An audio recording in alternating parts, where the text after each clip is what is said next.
welcome to the latest in the Leaders with Ambition podcast series. And today I am absolutely delighted to welcome Roy Sexton, who is the Director of Marketing for Clark Hill Law. He is also the LMA President-elect and a massive thought leader, board member, arts advocate. This is going to be a very interesting podcast. There's been a real big theme and thread throughout Roy's career as well of the need for really being authentic, which I think is something that shines through here. And also Roy's passion for ED&I. So without further ado, Roy, over to you to bring your career to light for us. I don't want to say anything. I don't want to say anything after that. It's going to be all downhill from there. You made me sound like an adult. It was very nice of you. You want to know when I was born and where I was born and what my hobbies were as a child? Is that what you know? My career has been fairly serendipitous. I had wonderful parents who said, well, study what you love and do whatever makes you happy. And there was not much conversation about you want to make some money so you can have a home and eat. So, I'm grateful that they gave me that latitude. And it has served me well because I think they imbued me with an intellectual curiosity that has helped me in business. But I was an English and theater major at a small all-male college, and then I was like, well, I'm just going to continue my theater life, and I got a master's in theater. And then I was like, I'm not sure I'm going to make much money off of this. And happens next?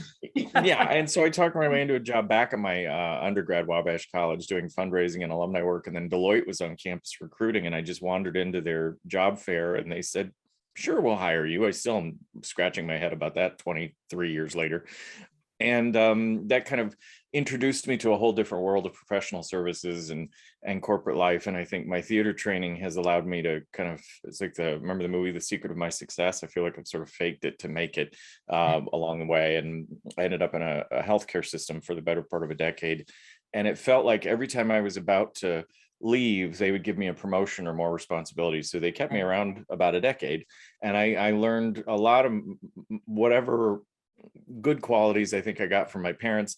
Any leadership qualities I think I got while I was at the healthcare system, because they had an internal institute with classes. And whenever I was bored, I would go downstairs and take one of the classes, and had some really great mentors through that process of, here's how you develop people. Here's how you help people be seen, and then they bring their best to work. And after a decade of healthcare, I got my MBA somewhere midstream. They added marketing to my portfolio. I said, I've had a marketing class. Why am I getting this? And they're like, well, we like what you're doing with the strategic planning group I was leading up at that point. I was taking some of my Deloitte consulting stuff and applying it in that space. And strategic planning in healthcare, for those that don't know, is very much like facility planning, throughput planning. I mean, it's that kind of work, not necessarily business development. So marketing was really new to me. And I said, okay, but my boss at the time said, I like what you're doing with them. They have a very service first mentality. I like that on the marketing side. And so that was how I got into marketing. And then I just had kind of gotten bored with healthcare, quite frankly. And typical of my career, I just threw my resume out there, and a local mortgage foreclosure firm. Again, I didn't know that was something maybe unpalatable to certain people. I was like, mortgage foreclosure, well, it's got to happen, right? And so I went to work for the mortgage foreclosure king of Southeast Michigan, but that got me into law, got me into the Legal Marketing Association. And 40 or whatever it was, I finally felt like I'd found a career, and it really it fit me. And I've steadily moved through larger law firms and greater opportunity. And now you're stuck with me today. So can I ask a question about the MBA? That's quite interesting. You talk about that as being a part of what you were doing, but an MBA is a huge thing. How instrumental was that with you being able to achieve your future career path? I don't want to sound flippant, and I don't want to take away from MBA programs, but I don't know that I learned anything academically that I hadn't already learned on the job. I think, unfortunately, we live in a world, and maybe it's just because of my strange, I sponge everything up. Again, the theater part of me is like, I'm observing everything all the time and trying to figure out what skills might be needed of me before they're asked. So I'm ready.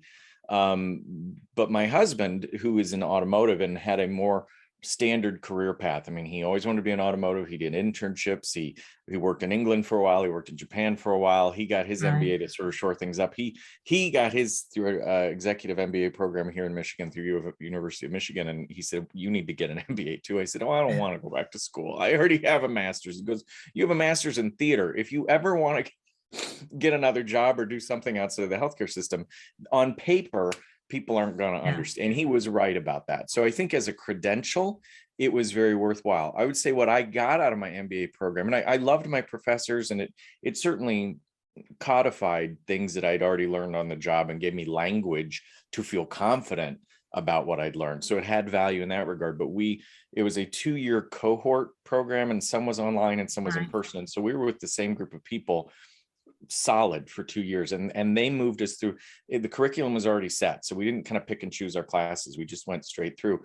And that bit, that sort of, I'm an only child, so when you get me with a group of people that become my new brothers and sisters, that's very helpful for my confidence, my networking, my sense of, okay, I can take this to the next level. My ideas aren't foreign or unusual. They might challenge the status quo, but when you're collecting a paycheck from an organization, it's harder to feel like your ideas that might challenge the state of things are valid until you're with a separate group of people who may feel like you do, have similar experiences. I got to learn other industries because these were folks who were automotive, healthcare, public policy, they're from across the gamut. So that part of the MBA program was very helpful to kind of make me feel viable, I guess, and not insecure about my background. And being in the law industry and with law firms now, even more so that it's important to have that academia behind you, isn't it? Because you work with some very intelligent people. You work with, the interesting thing about working in law, and I say things that I'm sure are borderline offensive to any number of folks listening, but lawyers are brilliant human beings. And I think about the people I went to college with, fraternity brothers who went into law. Sensitive, thoughtful, interested in how language can shape outcomes. Very, very interesting people. Not always the best social skills, and a kind of insecurity where certain things are concerned. And it is interesting to me, and I hate generalities, but I'm going to use one. I feel like as deep thinking and wonderful as attorneys are, they can also veer into a kind of superficiality in terms of measuring the quality of something. It's those are the best golf clubs. That's the best car. That's the best club to belong to. What are the other attorneys in the bar association? What are they wearing? As opposed to be yourself, be your whole self. So I don't know how to be anything but my whole self, but having an MBA, being the president of the Legal Marketing Association, being on podcasts, writing articles, on paper, I look like quite a catch. And then they get to know me and they're like, you're weird as heck, but we like, they kind of, it gives me the entry. Yeah, it works. So it gets me in the door, and then they know that my heart's in the right place, and I may say things a little differently than others, and I might not be as interested in what other people are doing or what the trendy things are. I'm interested in doing what works for the attorneys. And so I build a credibility with them, but having some of those things on paper do help me be seen first. Yeah. And then they get to know me, and then follow through. Mm-hmm, yeah. Mm-hmm. It's always interesting to me. Oh, I'm sorry. Can I add one thing? Go on. I talk to people what their impression of me when I first start at a company and later, and without fail, I get, you seemed very stuffy, aloof, and full of yourself when you started here. And then we got to know you, and you could be anything but. And I'm always like, really? And I know why they think that. I'm tall. I usually dress well for about 3 weeks. And I kind of hang back in a new situation because I'm trying to figure out what's the lay of the land. And again, they look at what's on paper and they look at how I'm conducting myself. Again, it lasts about 3 weeks. And they're like, boy, he's quite snooty. And then they get to know me and they're like, oh, can you go back in the box? You're not like that at all. But it's always kind of intriguing to me how people morph your impression of somebody over time. And that is really interesting as well, because, you are such an authentic person, and that's something that you pride yourself on as well. So you're not changing, it's people's opinions that are changing. Yeah. And also my comfort level revealing parts of myself. I mean, I suppose there is for gay men and women of a certain era, I think if we live through the AIDS crisis and some more conservative thinking about, especially in America, people used to lose their jobs for being gay. And it wasn't that long ago. And it was certainly during my college years that was still kind of a thing. And so, coming out is still a big deal. And it's a wonderful thing when it goes well, but often it doesn't go well. Didn't go well for me. As progressive and loving as my parents were, they were not terribly happy when I told them at 27. And I just wasn't sure what that would mean for my career, my acceptance. So there were certain things I kept to myself until I felt comfortable with people. And I think that pattern for me, even I'm going to be 50 in December, it still lingers a little bit. Like I want people to see that I have credibility in all these other areas. So if they have an issue with that one thing, they'll go, well, we like you in spite of that. Now we got to get past it. Starts with us, right? I mean, that's not a great way to think. Like me in spite of this thing. I also don't define myself as gay first and theater. No, I mean, all of these things are sum and center to who I am. And so it's taken me a long time to just be who I am with everybody. And the pandemic's made it easier. I mean, I pop onto these calls and we had one prep call and I feel like I've known you my whole lifetime. And I've gotten more comfortable knowing you connect better with an audience just being yourself, not being overly polished, not holding too much back. But old habits die hard. So some of it is I'm kind of reading the room going, am I safe here? And not just on the gay front. It's ingrained in you, isn't it? That feeling's ingrained. So you're always coming into a situation, looking around first to see how authentic you can be without really scaring people away.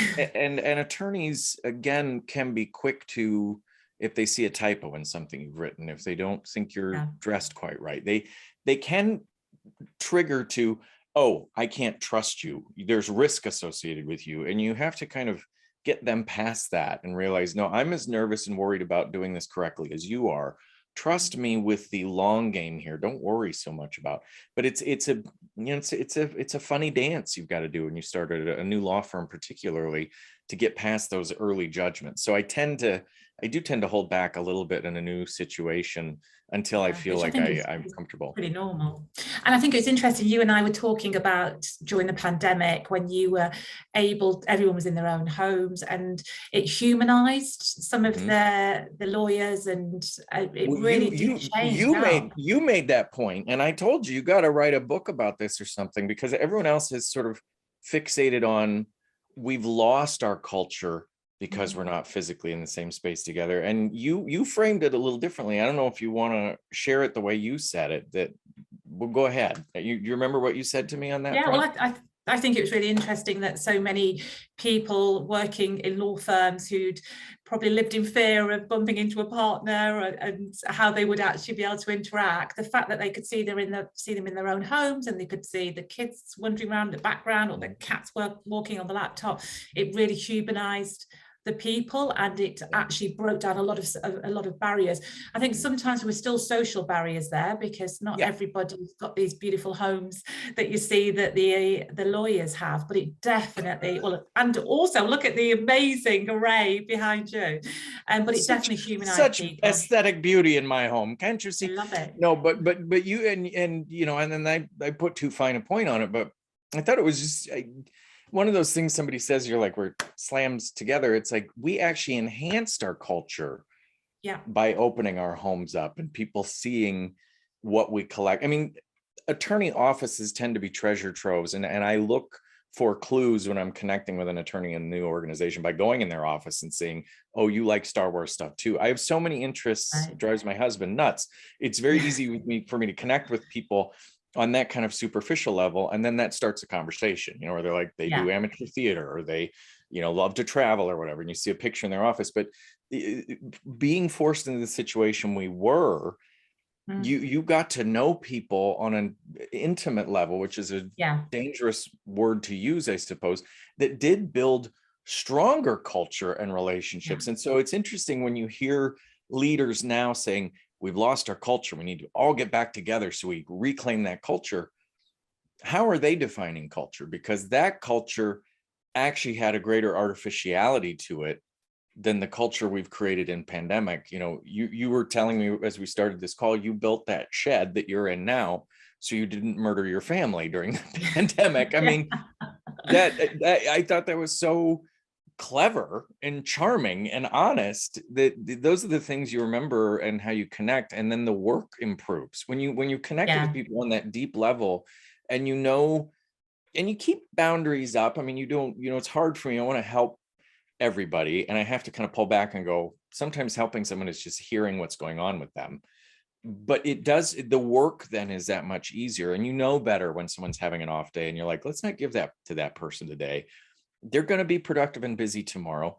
Give them a break today. They're not going to do good work. They might cause some problems for themselves or the people they're interacting with. So let's leave them be for a little bit, because it's been I think I have anyway gained a better sensitivity around how people may be feeling, again, because we've all been to war together, for all and you intents work and hard to purposes. do that as well. I know one of the things that you and I've talked about is this purpose that you have around mentoring and coaching. And I think if you genuinely believe in that, then the empathy piece in you really does shine out. And it's about, being empathetic. It doesn't mean that you're taking on other people's problems, or No. carrying their monkeys for them.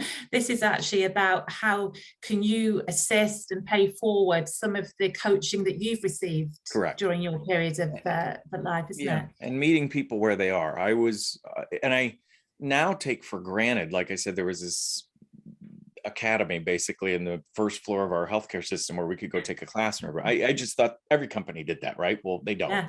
I was So given the unusual. opportunity. No, right. I had a couple of different executive coaches paid for me by that healthcare system. And some of that work that I did was so helpful to who I am today. One woman I worked with, EA Hastings, I think was her name.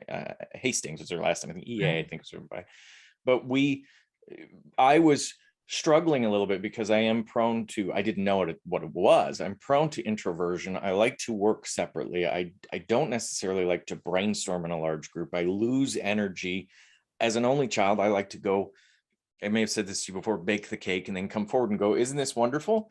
Well, you got to make sure you're making the right flavor, then people want it. But I was working with a team that loved to brainstorm until the very end. And I'm like, we can't, there's a production capability we've got to be mindful of. We can't just keep inventing new stuff down to the wire for an event or a strategic plan or whatever. And I would get very just edgy about all of it. And so my boss could read that in me, and nicely she said, I want you to work with this executive coach. She helped me with some things. So we got to kind of figure out my professional style, which is a little like working with a therapist, but focused completely on your work. And we did some assessments, and one was about, I was an INFJ. I still don't exactly know what that means, but introversion. And it jumped out at me because I do theater and I feel like I'm a social person. And at that time, I'm like, introversion, that's a bad thing. And she said, no, introversion is actually just where you get your energy. You can be social, but do you melt when you're in a big crowd of people and you can't kind of process your own thoughts? I go, yeah, I always have. I didn't know I thought there was something wrong with me. I didn't know that was a thing. She goes, that's just introversion. You have to now be mindful.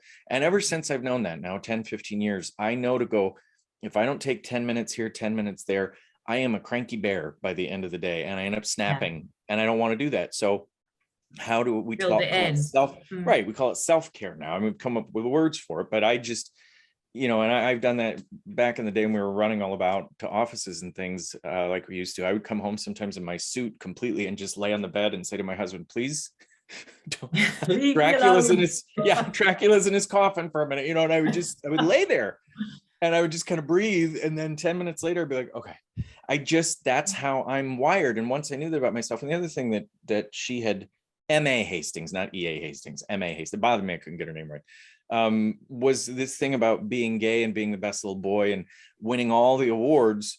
So no one rejected me for this one issue. And she said, but everybody knows this about you already. Why are you worried you're going to be rejected? I said, oh gosh, good point. She goes, you're not. And in fact, stop trying so hard. And I've got a couple of colleagues I'd like to have this conversation with now, but they're lawyers. So I don't know if they're going to hear me the way I heard her. One person that's in our DEI space at Clark Hill, and this person is just like, I'm going to be the co-chair of this and the co-chair of that and the co-chair of that. And I can tell he's doing the same thing I did Right. 15 years ago. And unfortunately, we're taking some of the DEI messaging and it's becoming all about this person as opposed to the group that we're trying to reach. And I think sometimes when we get in that diversity, equity, inclusion space, the allies and the people who want to help end up overshadowing the effort, which as you age, you go, it's actually about pulling back and creating the space for other people to step forward and tell their stories, however they do it. And the attorneys want to package it all up and put it out there, and it becomes performative, and it misses the larger point, which is inclusion is simply you telling me you built this shed because you needed time away from your family, me telling you I love Star Wars, Marvel, Disney, I happen to be gay, I do theater. It's getting that stuff out there so people know this is the person I'm working with. And to our point about coaching and empathy and development, we can coach and develop people when we see them fully and appreciate them fully, and don't say to them, I don't like what you're wearing today, wear something else. Or, make them feel less than, make them feel fully who they are, because you're going to put their mind into the work and they're going to come up with the best solutions. That's what inclusion ultimately is. Don't categorize people. And that's why I kind of don't like affinity groups. I'm one of the only, and I keep getting in trouble this month on that topic because everyone wants to create a group for a group. And I'm like, I don't want to just talk to other LGBTQ people about LGBTQ things. I do if we need to commiserate and have a drink and go, can you believe what just happened? I'd rather talk to other groups of people and learn what's important to them and have, again, authentic conversations. And I think when you start putting people in these singular categories, what if they fall across multiple categories? Do they go to 18 different affinity groups? Or do they actually get to have dialogue because somebody sees them as their full person and says, what's happening with you today? Which part of your life is being triggered by this situation? It could be being gay. It could be growing up in a small town in Indiana. It could be being an only child. It could be having a Republican father and a Democrat mother, which I did. It could be any number of things. So many things associated, yeah. And then the microaggressions that come with that as well. As you were saying, somebody saying, oh, I don't like what you're wearing today. And that really does have a huge impact, doesn't it? It has a huge impact. I think I told you this before. We had our annual conference for LMA in Las Vegas a few weeks back, and it went very, very well. As the incoming president, I don't know what people think I'm going to do. I think they're worried that I'm going to do some zany stuff and cause all kinds of tumult. And I'm like, and why did you let me take this role? But I have well-meaning friends. One in particular, love her to pieces, been a mentor to me forever. And so I know it's coming from the right place. But every day I got another piece of feedback that I didn't ask for. And the first day it was, our industry needs to be taken very, very seriously, right? Next year, you need to make sure everything we do is taken very, very seriously. And when someone says that to you, you're like, how do you view me? And you're making me feel like there's something wrong with me that's gotten me here. Appreciate the feedback. And then the subsequent days, I'd show up. I know how to dress when I need to. I'd have on a nice suit, not expensive, pocket square. I know what to do. And I would get from this person, this is presidential, what you're wearing today. And the next day, I like what you're wearing today. And I get it. It's someone being my big sister and trying to help me, but don't, because you're making me feel, for help. I'm not asking for that help, And ironically, the same person, when I ask them for help, they're always like, well, can you write it for me and send it back to me? And I'm like, but I asked you for a recommendation. So I now that if this person is watching, they're not going to talk to me for the rest of my life. But it just, I want to urge people, stop that kind of, when you think this might hurt somebody's feelings, don't say it. Think about, are you really helping them, or are you making them self-conscious? And by the end of the session, the conference, this person said one more thing to me, and I looked at them and said, I don't have the energy for this right now. Please stop. And I thought, and that's unfortunately my personality. I'm really accessible, nice and happy and funny. And then I just go, stop it. And they're like, what happened to Happy Fun Roy? I'm like, well, there's a human being under that. And it's a bit performative. I do that because in elementary school, people picked on me, and I learned if I made them laugh, they left me alone. That has given people sometimes a feeling of too much familiarity with me, and they strike a nerve, and then I go, and they're like, what happened to the nice, happy person? I'm like, you went too far. You know, When, how when, do I when tell did you? that Stop it. when did that happen then? When do you think, or what was the probably the Trigger. prime instigator and trigger turning you from being this happy-go-lucky man to actually being true to yourself more and not allowing that to happen? I mean, some of it, generally it's happened with aging. I Yeah, realize that confidence. if I don't, yeah, and if I don't say it on my own behalf, no one else is going to. I also, my husband knows this about me, and it's not a great pattern. I go from this to, I mean, there's kind of a little warning, and I got to work on that. And I've gotten better at trying to find my words. My problem is when I feel like someone's poking at me, I immediately assume they're bullying, and they're not. And if I say this hurts That's my taking you feelings, back to your youth, takes me the way bullying, back straight to, yeah, back. because Yeah. I would walk home back and home. My mother sent me to kindergarten in penny loafers carrying a briefcase. So I was asking for it. I mean, they were like, who is this child? Different. And so, and I didn't know rough housing. I didn't know teasing. I was that kid that put all his toys where I dusted my room at like 6. I was just that kid. So I wish I could reclaim some of that organizational ability, but I didn't understand. Sometimes people were just playing. I assumed they were hurting me, and so I would run away, and and these same kids that used to, I remember my mother, God love her, she was just this wonderful mythic figure in my life. Daniel Neuenschwander. Hi, Daniel. He was one of the ones, and he was like I was on my back because I didn't know what to do, and he was pummeling me, and he was half my size, I might add. And I'm looking up, and suddenly I just see Daniel rise into the sky. And I see my mother then have him under her arm and walked him home under her arm like that. And I was probably still laying on the ground. Like, what happened? That didn't do me a lot of good with these kids. By 2nd or 3rd grade, I knew how to make them laugh, and they became my best friends. And I learned that one of them, his parents were going through a divorce, and he would show up all summer long just to eat at our house because I learned things at an early age. There was stuff going on with those kids that I didn't understand.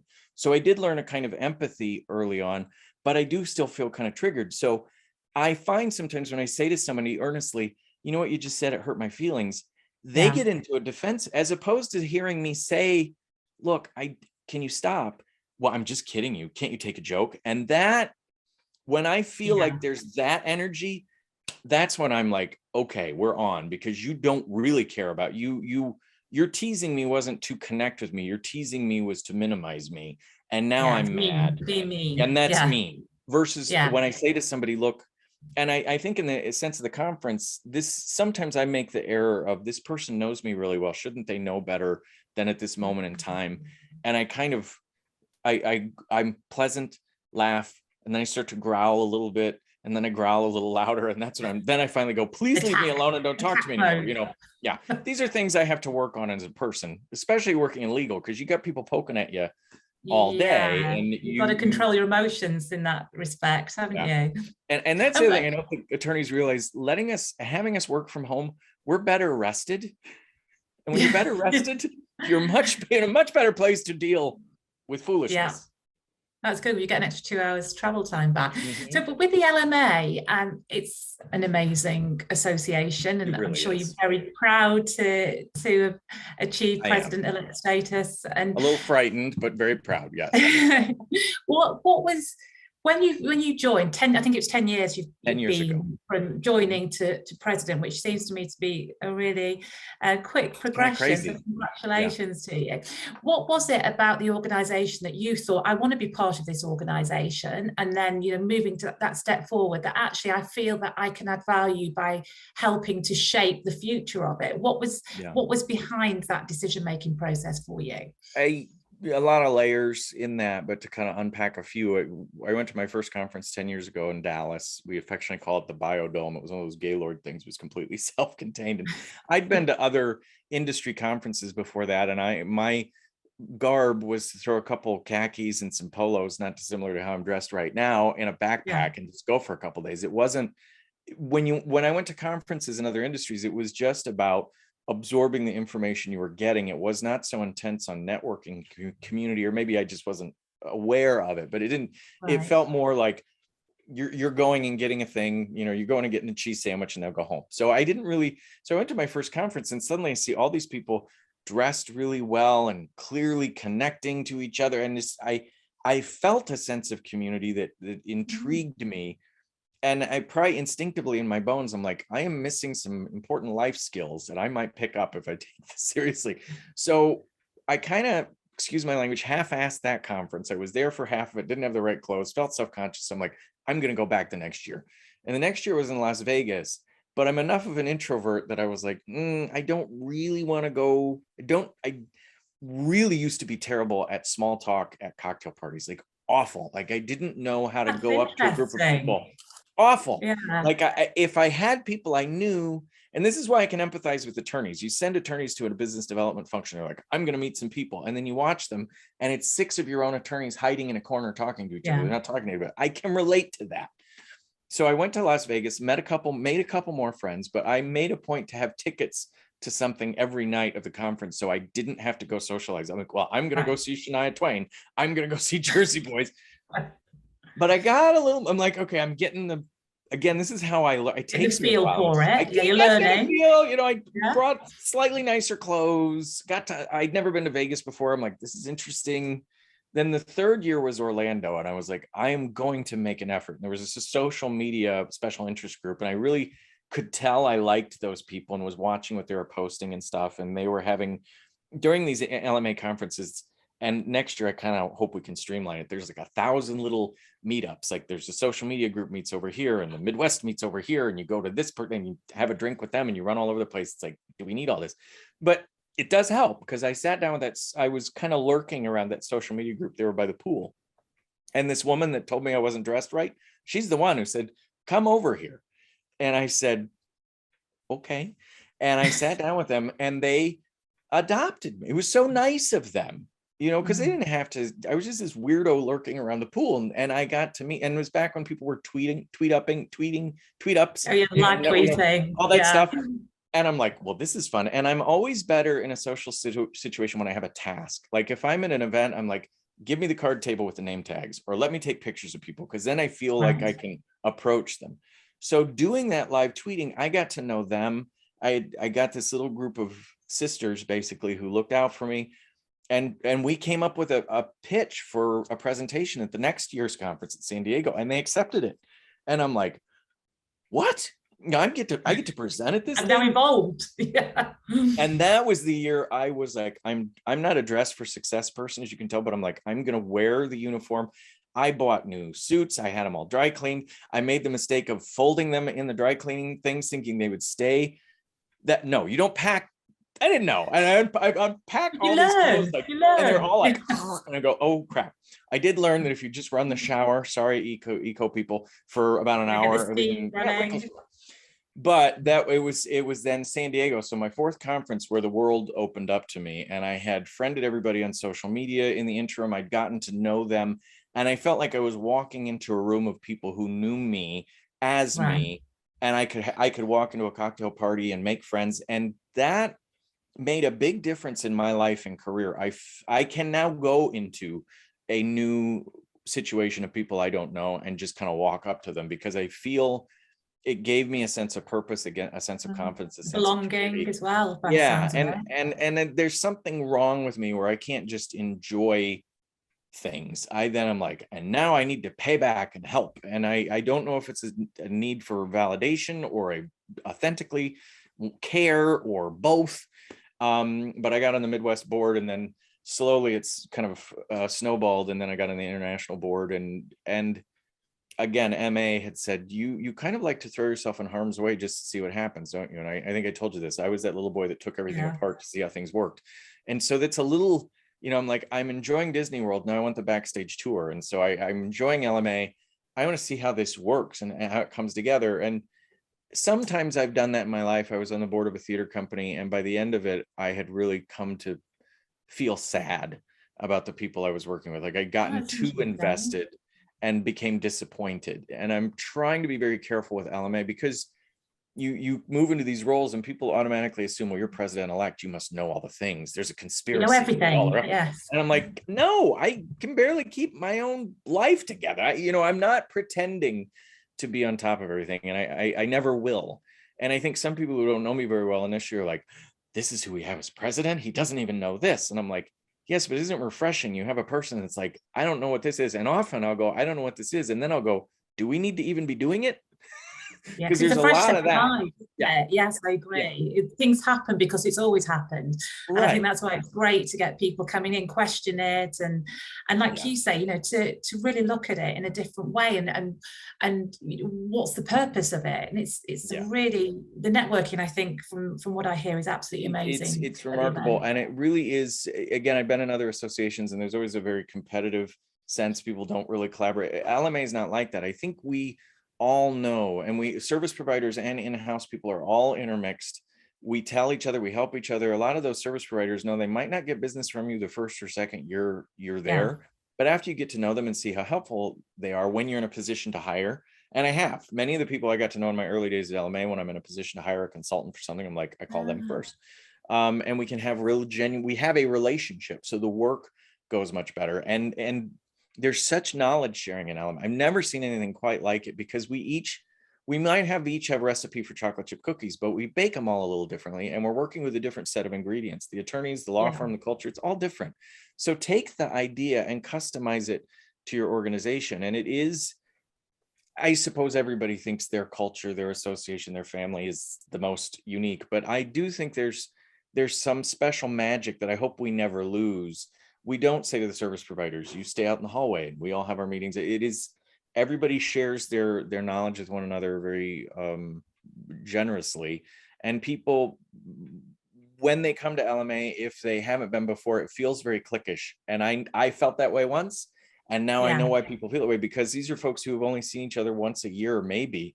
And so when they get together, they're so excited to see each other. They See don't each realize other. Yeah, there's Roy standing there in his dirty khakis going, gosh, I wish someone had talked to me. And so I yeah. have tried intentionally, when I see someone who looks like I felt once upon a time ago. It happened at this Las Vegas one. There was a young man, I may have told you, it's very well put together, cute suit, great sunglasses, just, he was clearly kind of hadn't found his tribe yet. And I said, hi, I'm Roy. I'm and I never say I'm president. I don't tell people that. I just go, hi, I'm Yeah. Roy. You here for the conference for the first time? Yeah. And I go, well, what do you do? He goes, I'm a designer and I really want to have people know that I do graphic design. He showed me his card. It was really great. And I said, I wish I could put myself together the way you do. He goes, I got this at Goodwill. And I loved Amazing. That's that amazing. That's a good he story. didn't, yeah, he didn't act like I was at Armani. He goes, I got this at Goodwill. I go, well, I Yeah. love you even more because you Yeah. look like you walked off a runway and you are so thrilled at the creative task. And then Yeah. I said, and your sunglasses are just perfect. He goes, I got those at CVS. I mean, he was just Just delightful. And I said, himself you know what? again, I'm another glad you're authentic here. person. Yeah. Yes. And so trying to encourage that in people, I think, is important, and letting them feel like they're in a good place. I mean, we're at 3,500 members. We hope to hit 4,000. Wow. Brenda Plowman, our current president, is just doing a phenomenal job. And I just hope I don't screw things up next year that she's created, because You she won't. has this lovely intentionality around the work and ratcheting things up. And I think we're in a good place, and it's nice to see the growth in the organization and have Yeah. new people find us. So Yeah. And to everything has to keep changing and morphing, doesn't it? And it sounds like that's really happening with the LMA at the moment as well, yeah. which is really great to hear. So talk to me a bit about your imposter syndrome. This is something that you and I have talked about quite a bit, isn't it? And how do you deal with that? How do you overcome it, particularly when you are a leader and Yeah. you work in law firms? Yeah. I own it probably more than I should. I've developed the fine art of being self-effacing on the things where I need to be self-effacing about, but authoritative about where I feel Right. confident. I think where I've erred in the past is being too self-effacing, because then it makes people wonder, gosh, do you have any capabilities at all? I do think 99% of the world appreciates when you say, this is what I know, this is what I don't know. I've Yeah. never been shy when someone uses an acronym or something. You go, what is that? I don't know what that is. I think that for many people, they find that refreshing when I do that in a meeting early on, because they're like, I didn't know what it was either, and I was afraid to ask. So kind of leaning into the imposter feeling everybody feels that way at some point. Everybody feels like, God, I'm not prepared enough for this meeting, or should I really have this role? Because that's what keeps us growing. I am always afraid someone's going to figure out I don't know what I'm doing, because I feel like I'm making it up every day as I go along.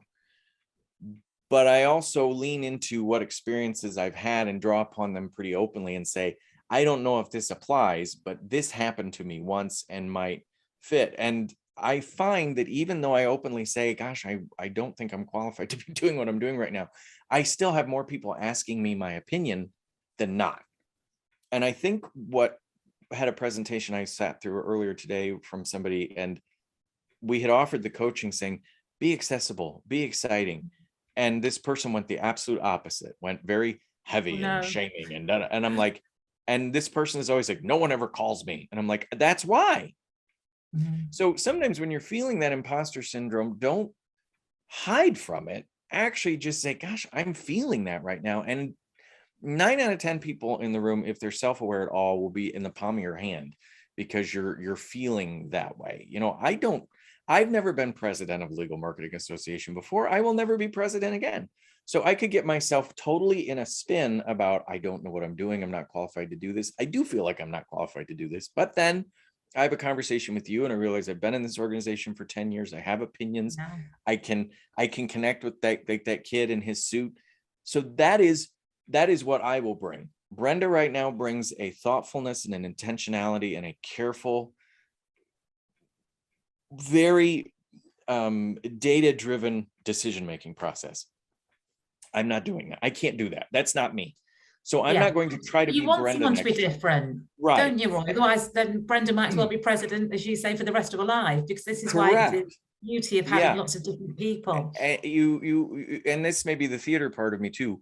Work with what you have. I went years auditioning for shows going, why am I not more muscular? Why am I not skinnier? Why don't I have curly hair? Why don't I have straight hair? And then I got to the point I'm like, I can sing and I have a presence on stage. If they want me, they want me. If they don't, they don't. That has helped me work with what you've got. And the audience is going to love the performer if they're connecting with the audience. They're not going to get hung up on if you're 30 pounds overweight, and if they are, they're not the audience you want anyway. But you've got to live through some of that a few times and go, I survived. And then that imposter thing does retreat. But again, use it to never use it to keep you from becoming arrogant. I think that's why I'm glad I had that. That's good. That's a good point. There's a fine line, isn't there, between confidence and arrogance around things, and it's keeping on the right side of that. But you're a very focused, driven man. And, even talking to you for the past 40 minutes or so, that really comes through. And, you talk almost in passing about your master's, your MBA, about being in the theatre, about then, your next career, and then going into marketing and the strategic elements. And, you make it sound easy. And I know that you work really hard for this as well. So how much of it is probably innate, natural, and how much is it you really making sure that you achieve your potential, Roy? I'll go back to my parents again. I just like I took for granted that we had these classes at Oakwood Healthcare, and I'm like, doesn't everybody do this? I still to this day, I appreciate what my parents gave me, but I take for granted that not everybody grew up in a house like I did. And it was an interesting parenting style, because I think outside observers, my mother once was told by a teacher at my high school, who turned out to be a real jackass, I might add, not my mother, the teacher, that she's overbearing to me, and she couldn't let that go. She's like, why would he say I'm overbearing? And I'm like, I didn't know at that age how to talk to her. Now I would say, because he doesn't understand our relationship. You're not overbearing. You are as excited as anybody about the new opportunity. She was this, anytime a contest or a scholarship came through our mailbox, we were applying for it. We were writing, we were doing things, and we did it as a family. And people would go, amazing. Did Roy write this himself? Yeah, but I had a mom who was an English teacher who read it and said, this doesn't make sense. What are you trying to say? So if we give people a purity test, no, I did not write things fully by myself, but it sure taught me how to work with lawyers later, because I would go with my paper to my mother and it would come back like, But she wouldn't just correct things. She'd say, what were you trying to say? What are you trying to get across? And I Yeah. learned how to write so I can do that on my own. That was, we watched movies, we played games, we did just everything together. And it gave me an intellectual curiosity. And I was not allowed to not get an A. If I didn't get an A, it's not like I was, tied up in the backyard. There was a profound disappointment that I didn't want to experience. My mom said later in her life, she passed away last August, she goes, I think I pushed you too hard. I'm like, no, you didn't. I never felt pushed by my mother. I think she then sees me as an adult, saw me as an adult, as if, gosh, he's still doing all these things. Why can't he just sit and watch TV and relax? I'm like, because I'll do that. And I allow myself that luxury now. My husband went to St. Louis the other weekend for a motorcycle trip, and I did nothing but I binge watched Minx on HBO Max, which is a wonderful kind of naughty show. I loved it. I watched the 2 latest Spider-Man movies and caught up on Marvel What If, and I did nothing the whole weekend but watch things on television. And it was good for me. Yeah. But you allowed yourself to do that, didn't you? But you allowed yourself. Yeah, but I'm not happy unless I have decided, and even that, doing nothing, I'm kind of obsessively going, I want to watch all these things that I want, but that's relaxing for me. I was the kid that did his homework, listening to music, watching TV, and doing a crossword puzzle at the same time. That's just kind of how I'm wired. I took things apart. I like to know how things work. I find that interesting when I'm well rested and I'm in the right mindset.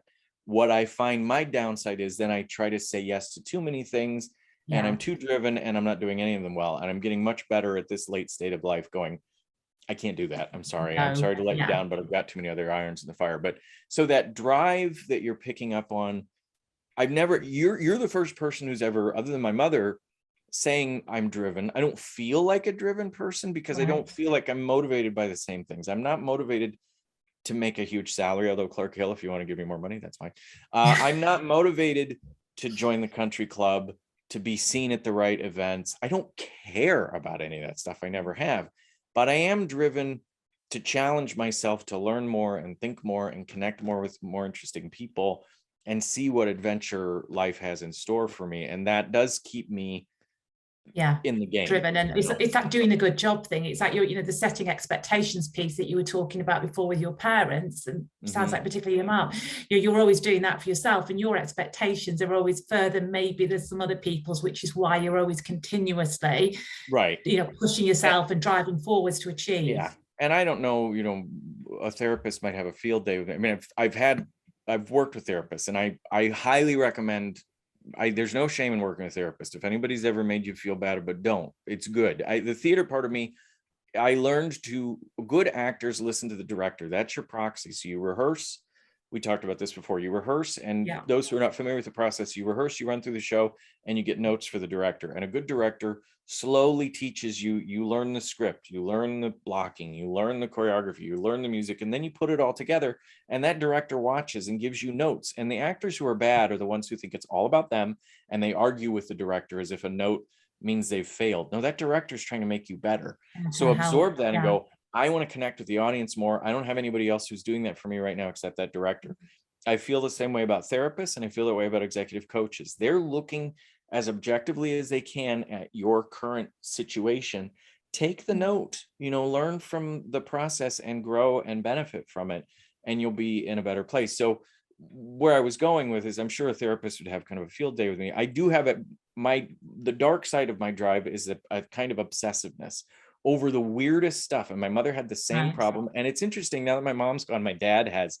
I think my dad was always a little aggravated that we had this, and I see him doing it too, where it's like, I don't remember where I put some article I read 10 years ago. Do you know where I filed that? And my mom would get in this kind of like, I've got to find that article, and I can't rest until I find it.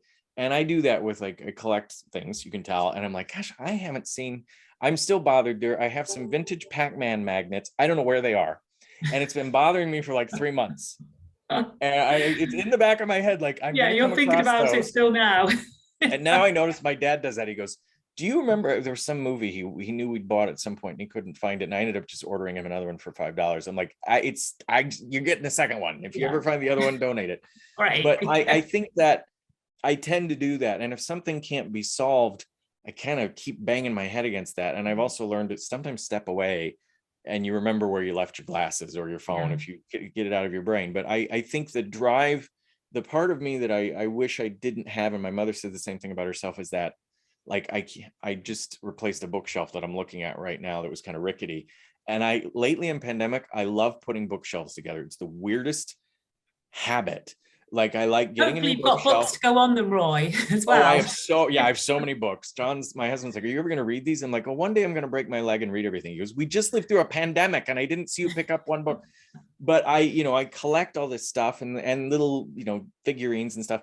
And so I got a new shelf from Amazon, put it together, and then I couldn't, some people would just put stuff on the shelf and walk away. I'm like, no, if I move this, oh, that's cuter. And I will sit there for 3 hours Thinking like I'm about it. just a crazy person with this Yeah. bookshelf. But now I look at it and I'm like, it pleases me. I'm like, that looks so cute. Someone else might walk through and go, this looks like a flea market in here. But it makes It me makes you happy. happy. That's the thing, Yeah. isn't it? Yeah, it's But finding that it's happiness. that obsessiveness that I think keeps me going. But I worry, I'm going to be Howard Hughes in 20 years where people are like, what's wrong with you? You might be. Let's see what happens. I'll talk to you in 20 years. Yeah. So talking about your career, which has got so many highlights in it, Roy, what would you say are your highlights? They're going to seem, I mean, on paper, getting to be the LMA president is a definite, feels like a career capstone. Like everything has come together, everything I've learned, everything I've done from a networking perspective and kind of positioning myself. And there were, I tend to act like there's more serendipity. You have this wonderful, because of what you do for a living, you have this capacity of seeing through my BS and go, there, you did this, you had a plan. And you were right. I had a plan. I had in my head, even when I had those dirty khakis on, I'm gonna stop saying dirty khakis. That doesn't sound right. But I was like, I remember Alicia Suter is a wonderful person at Growth Play who was president, I think my second or third conference. And she just owned the stage. And I'm like, I want to do that. And I remember my mom saying as a kid, she was in reader circle and she couldn't read as fast as everybody else. And she sat and she goes, I want to do that. I want to read like that other person. So I get that from her. My dad's got similar qualities. And so I was like, I want to, if I can, I'm not going to announce to anybody I want to be president because they're going to be like, who do you think you are? I want to get there. So, there's an intentionality. And when it happens, when you set up the perfect bookshelf, when you solve the Wordle in 1 or 2 lines, when you get to be president of LMA, you do feel like, and I'm smart enough now, I know it doesn't make me whole.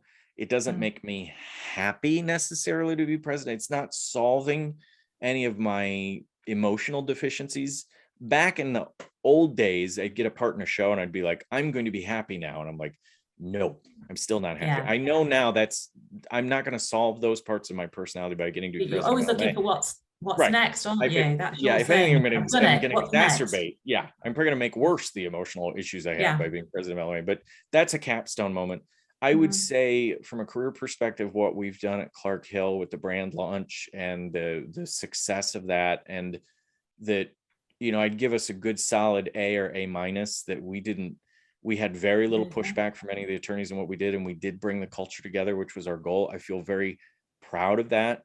But then the things that I'm secretly proudest of, I'm proud that I've been with my husband now for 20 years successfully, and that we have a happy life together. I'm thrilled that we have rescued dogs over the years and given homes and signal boosted people that are trying to make life better for animals on this planet. I'm proud of that. I'm proud of really when I look at what I tried to do for my mom and her. My mom was one of those people. My dad, I think, feels this to a lesser degree, but he's a little more probably secure in himself. My mom was a typical kind of baby boomer woman that had one foot in Gloria Steinem and one foot in June Cleaver, and wanted to have a different life than maybe what her mother had had.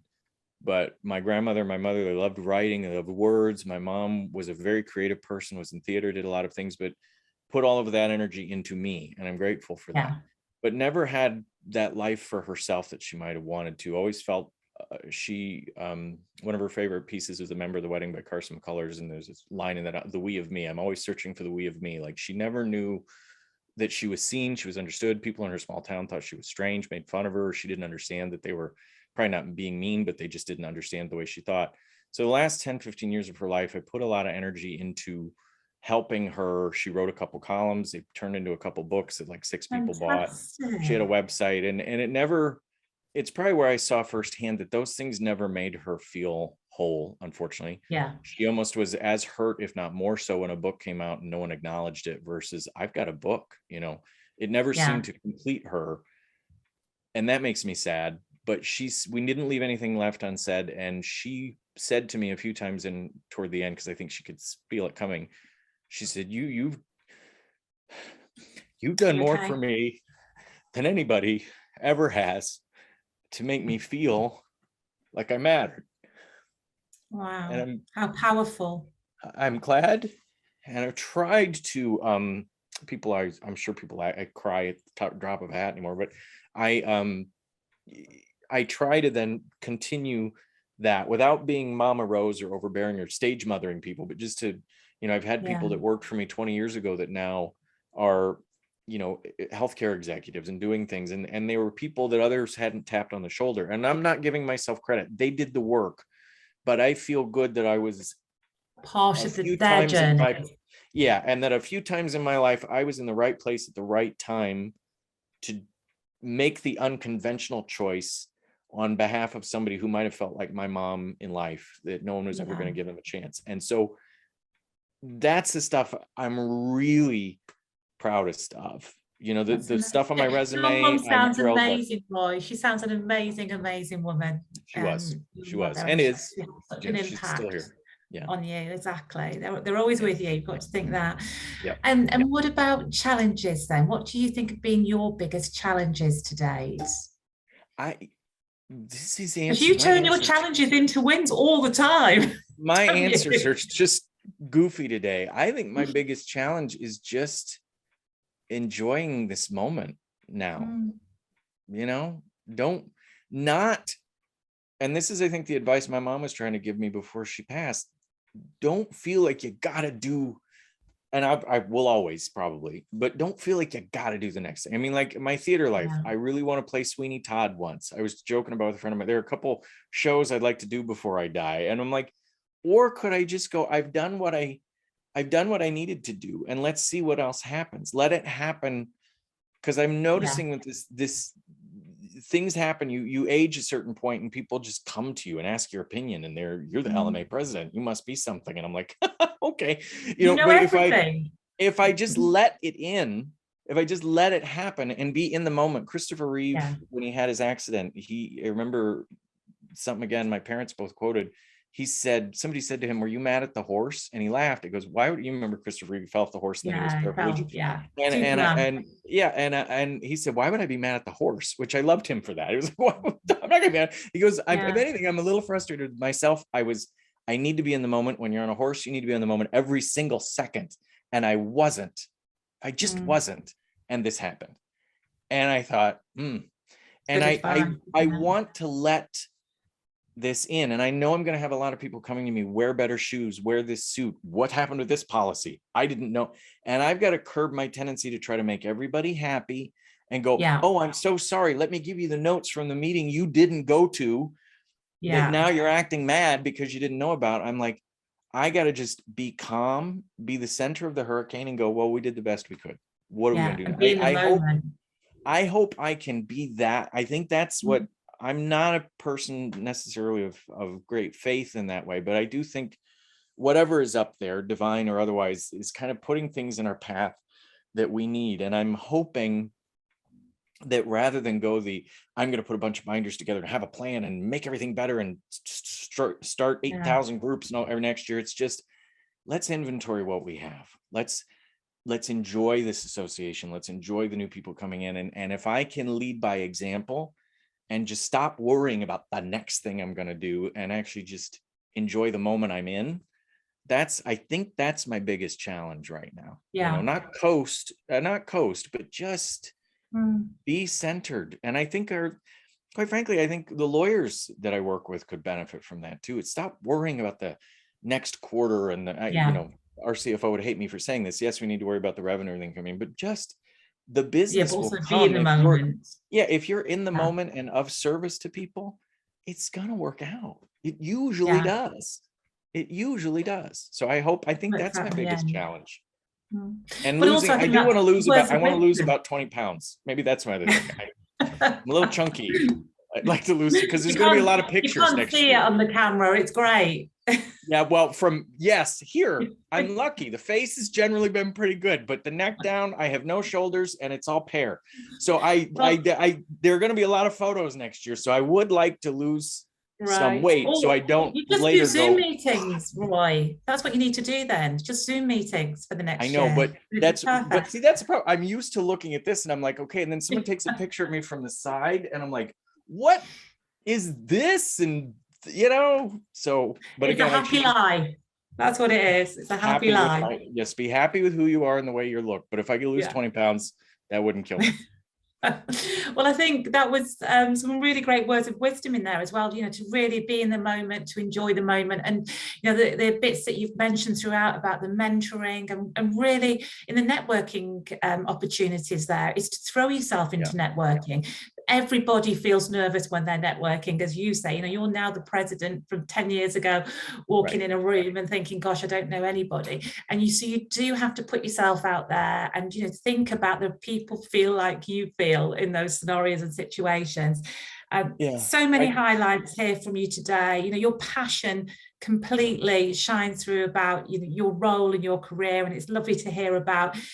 I think for me to hear your proud moments are about your personal life as well, not just your work-based life. And mentioning 20 years with your husband and the time with your mum and some of her latter years as well. So I have to say, it's been fascinating talking to you today, Roy. I've loved it. Can I offer one more word of advice that occurred to me? Of course you can, please. And this has been counterintuitive to people because people want to do things on scale and they want to have a huge network and they want to.